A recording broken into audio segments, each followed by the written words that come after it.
94,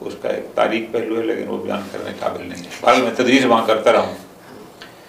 اور اس کے بعد پھر میں نے لاہور چھوڑ دیا. اچھا. کہ نہیں میں مدرسے کا بندہ ہوں, میں کن کا ہوں. تو 97 ایک سال میں اپنے گھر بیٹھا رہا. اچھا. چھوڑ دیا, کسی مدرسے میں نہیں گیا. آفریں آتی تھیں ادھر آ جاؤ ادھر آ جاؤ, نہیں میں کہیں نہیں جا رہا. مائنڈ سیٹ کیا تھا؟ مردی کی جگہ ہو نا. ہاں صحیح ہے. تو پھر 1 اپریل 98 میں جامعۃ الحفیظ مظفر گڑھ پہنچ گیا. تلیری چوک. تلیری میں کوئی مدرسہ خستہ تھا, پھر میں وہاں محنت کی الحمدللہ.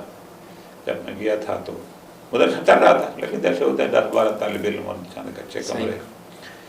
اور پھر جب میں 2004 میں نے اس کو چھوڑا تو اس وقت میں نے 10 طالب علم شرلوما کے تھے اور مجموعاً 50 کی تعداد تھی. بہت کام کیا الحمدللہ. پھر میں قاضی نیاز اور ہمارے علامہ قاضی سید نیاز نقوی صاحب نے حکم دیا کہ آپ لاہور آ جائیں. پھر میں لاہور چلا گیا بطور ناظم جامعۃ المنتظر لاہور. صحیح. تو 2 سال وہاں رہا. ان 2 سال میں حادثات ہوئے. علامہ غلام حسن نجفی بھی اسی عرصے میں شہید ہوتے ہیں, یعنی اسی میرے زمانے میں, ناظمیت کے زمانے میں. اچھا. 150 طالب علم گرفتار ہو گیا. اچھا. علامہ سید اور جو تھے ہمارے ضیاء الدین شہید گلگت والے, ان کے احتجاجی مظاہرے میں, وہ بھی میرے زمانے ہوا. اچھا. جامعہ المنتظر کی گولڈن جوبلی بھی میرے زمانے رحمت میں ہوئی. 2 سال گیا. پھر 25 مئی 2006 میں نے قاضی صاحب کو تحریری ذہن دے دیا کہ جی نظامت نہیں, میں مدرس آدمی ہوں, اگر آپ بطور مدرس مجھے رکھیں تو میں حاضر ہوں. یعنی ناظمی کے دور میں تدریس نہیں تھی؟ مکمل تدریس تھی, اور میرا رزلٹ الحمدللہ یہ تو نہیں کہتا سب سے اچھا تھا لیکن بہتر تھا. صحیح. تدریس چل رہی تھی. چل رہی تھی صاحب. ذمہ داریاں بہت ہیں. آپ نے صبح نماز سے پہلے جاگنا ہے. صحیح ہو گیا. اور رات تک جب تک کہ بزرگان اور پھر کوئی ان کی میٹنگ ہے تو تیاری کرانا, بہت ساری. پر میں 2 سال کے بعد جیسے کہتے ہیں ہاتھ کھڑے کر دی. قاضی صاحب کو باقاعدہ ریزائن دے دیا. ریزائن دے کے پھر میں گھر آ گیا, چھوڑ دیا. اور پھر اس کے بعد قبلہ شیخ صاحب کی طرف سے ستمبر میں میرے ساتھ رابطہ ہوا. پھر میں نے ایک فون جیسے ہوتے ہیں رابطے پہ, آپ آئیں تو شرائط پلان, پھر میں نے حامی بھر لی. تو 14 ستمبر جمعرات کا دن شیخ صاحب کے ساتھ میری باقاعدہ نشست ہوئی. 2006 میں. ان کے فرزند اکبر علامہ شیخ اسحاق نجفی کے گھر میں دوپہر کا کھانا تھا. صحیح. بس وہ باپ بیٹا تھے, میں تھا اور آغا محی الدین کاظم صاحب تھے ہمارے. وہاں انہوں نے حکم دیا, پھر وہ گھر آیا اور اس کے بعد پھر 16 میں پہنچ گیا. 18 سال پھر میں نے جامعۃ الکوثر میں تدریسی خدمات انجام دی. ماشاءاللہ. 18 سال. اور پھر 20 مئی 2024 پھر میں نے ریزائن کر کے اسحاق صاحب کو حوالے کیا کہ جی میں جا رہا ہوں. اور پھر آج میں نجف بیٹھا ہوں. نجف آ گئے. تو نجف آنے کی کوئی خاص وجہ؟ کوئی خاص وجہ یہ تھی کہ میں کربلا زیارات پر پہلی دفعہ آیا تھا 2014 میں. صحیح. سفر زیارت پر. پھر اللہ نے میرے اوپر ایسا کرم کیا کہ میں سوائے 1 سال کے, وہ جو کرونا والا تھا, ہر سال آتا تھا. صحیح ہو گیا. اور ہر سال جو ہے وہ حوضے میں رہتا, طلبہ کے ساتھ ظاہر. شوق مجھے تھا بے پناہ کے حوضے نجف میں یہاں کا بندہ ہوں, میں ایڈجسٹ ہو جاؤں گا. صحیح ہو. لیکن شیخ صاحب کو ریزائن کرنا اخلاق اجازت نہیں دیتا تھا. اچھا. تو جب شیخ صاحب فوت ہو گئے جنوری میں 2024 میں, صحیح, پھر کوئی معنی رہا نہیں, ریزائن کیا اور اپنے شوق پورا کرنے کے لیے نجف آ گئے. اور ابھی یہاں پر الحمدللہ آتے ہی درس شروع کر دی. تو اس سال میرے مقاصد کے درس چل رہے ہیں. ماشاءاللہ. منطق مظفر بھی تھی, مبتدی لڑکوں کی الحمدللہ, علماء میں درس بھی تھے. صحیح. بڑے درس, یہ 2 درس کر رہے ہیں مستقل. تو یہ آپ کا تعلیمی سفر علماء کے ساتھ آپ نے زندگی گزاری, وقت گزارا. خود اسی تدریس سے ہٹ کر کوئی دیگر مصروفیات, سیاسی مصروفیات بھی رہیں آپ کی؟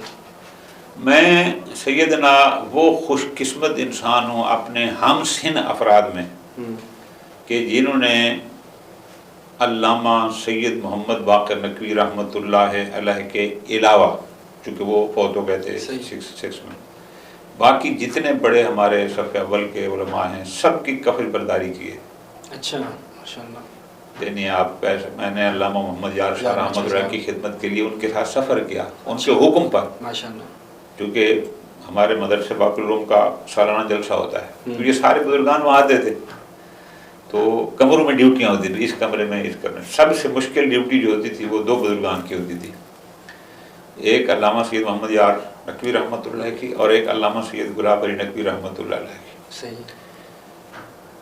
علامہ گلاب علی شاہ صاحب کے لیے مشکل یوں تھی کہ وہ بس چوں ہی مہمان اٹھے تو فوراً بلا لیتے، ہاں بھی جوان کے پڑھ دیں، اچھا، بس آپ نے سخت سوال ہے طالب علم، جو کتاب بتانی ہے بس سوالات شروع، تو ان کے کمرے میں جانا مشکل ہوتا تھا۔ یہ اب بھی سخت سوال ہوتا ہے۔ تو مجھے الحمدللہ یہ سعادت ہے کہ میں نے ان کی بھی وہ 2 دن جب آتے تھے ان کی خدمت سرپا سے کر، اور اسی طرح علامہ سید محمد یار شاہ صاحب کی خدمت، اتنی خدمت کی کہ میرے لیے باعث فخر ہے کہ انہوں نے جانا تھا آگے اسلام آباد اور ڈھوڈیال کوئی مجالس کے سلسلے میں، تو انہوں نے میرے استاد محترم علامہ ملک ملازم حسین مرحوم کو خود کہا کہ اس بچے کو میرے ساتھ بھیجیں جو میری خدمت اچھی کرتا ہے۔ میں سمجھتا ہوں یہ جو ان کی ہم نے جوتیاں اٹھائی تھیں انہی کا صدقہ ہے کہ آج ہم نجف میں پہنچے۔ ماشاء اللہ۔ تو اس کے ساتھ ان علماء میں سے آپ سب سے زیادہ متاثر کس سے تھے؟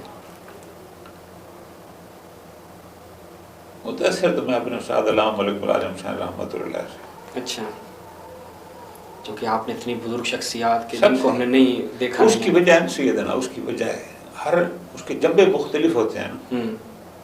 مثلا ایک ہوتا ہے ہنس مکھ ہونا، خوش اخلاقی سے ملنا، صحیح، اور علامہ محمد سندجفی کا کوئی متبادل نہیں ہے، ساتھ ہوتا ہے۔ اچھا، تقویٰ پرہیزگاری کہ آپ نے وہ دیکھنی ہے، علامہ گلاب علی شاہ صاحب مسجد میں جانا ہے۔ اچھا، عشق اہل بیت علامہ محمد یار شاہ صاحب سے بڑھ کر کسی کی بات نہیں۔ کیا کیا مختلف جنبے مختلف ہوتے ہیں نا۔ صحیح۔ تو چونکہ میں نے سب خدمت کی تھی، علامہ شیخ الجامع علامہ اختر باز نجفی رحمۃ اللہ ان کی ساری اولاد جانتی ہے، میرے ساتھ بہت پیار کرتے تھے، بہت پیار کرتے تھے، حتیٰ کہ ان کے ایک بیٹے کی بارات لاہور سے کراچی جا رہی تھی تو اس بارات کو روڈی ریلوے اسٹیشن میں ناشتہ میں نے کروایا ان کو حکم سے، یعنی وہ پیار کی وجہ سے، یہ تو نہیں کہ ان کے پاس وسائل نہیں تھے، ان کے کمرے میں جاتے بہت پیار کرتے تھے۔ تو الحمدللہ سب کے ساتھ، یعنی کوئی ان میں سے کسی سے بھی آپ پوچھیں گے کہ آپ اس کو جانتے ہیں تو وہ یہی کہیں گے ہمارا عزیز ہے، میرے لیے فخر ہے۔ صحیح ہے۔ اور پھر ہم مربوط ہو گئے ایت اللہ سید ریاض نجفی کے ساتھ جمعیت کے زمانے سے، البتہ زیادہ قربت تو ہماری جب پاکستان واپس گیا تو پھر بڑی، اور آج تک ان کے ساتھ مربوط ہیں، قائد ملت علامہ سعید نقوی صاحب کے ساتھ مربوط ہیں، سارے سسٹم ایک چل رہا ہے، لیکن مجالس اور ادھر نہیں ہے۔ قبلہ محمد حسین نجفی رحمۃ اللہ علیہ کے ساتھ بھی آپ کی قربت رہی، اور ہم نے جو دیکھا ہے جب بھی وہ مریض ہوتے ہسپتال آپ حتماً جاتے تھے اور آخری وقت تک آپ ان کے ساتھ رہے، اور اس کے بعد ان کے جنازے میں بھی جیسا کہ آپ نے بھی خود بھی بیان فرمایا کہ ان عالم کے کفن دفن ان معاملات میں آپ رہے، تو ان کی زندگی کو آپ نے کیسا دیکھا؟ جو ہم بہت ایک عجیب تصور جو ہے وہ پیش کیا جاتا ہے، مخالفتیں وغیرہ وغیرہ۔ اس کا خلاصہ سیدنا یہ ہے کہ جسے حق سمجھو اس پر ڈٹ جاؤ، بس سلام۔ آپ نے ایک دیانتدارانہ تشخیص دیا نا کہ یہ حق ہے، یہ صحیح ہے، بخطر کوئی یو ٹرن نہیں ہے، پھر جلد بازی نہ کرو کہ ہفتے بعد آپ کو مدد کرنی پڑے، سال بعد آپ کو معافی نہ مانگنا پڑے۔ ان کی زندگی کو آپ نے کیسا دیکھا کہ وہ ان مشکلات کے باوجود بھی کچھ بھی نہیں تھا، فرق ہی نہیں پڑتا تھا، کوئی فرق نہیں پڑا۔ یعنی ہم اسکول میں تھے تو ہمارے گاؤں میں آتے تھے، صحیح، ہم مدرسے میں رہے تو ہمارے پاس آتے تھے، صحیح، ہم ایران میں تھے تو بھی، جب ایران ایک دفعہ دورے کے لیے تشریف لائے تو غالباً زمانہ تھا علامہ سید عارف حسین الحسینی شہید کا، صحیح، وہ بھی ساتھ تھے، تو میں نے تصویر اٹھائی ہوئی تھی ان کی اس جلوس میں، تو حوضے کا ایک طالب علم اب بھی زندہ ہے، اب بھی قوم میں ہے، صحیح، اس نے آگے اتار لی۔ اچھا،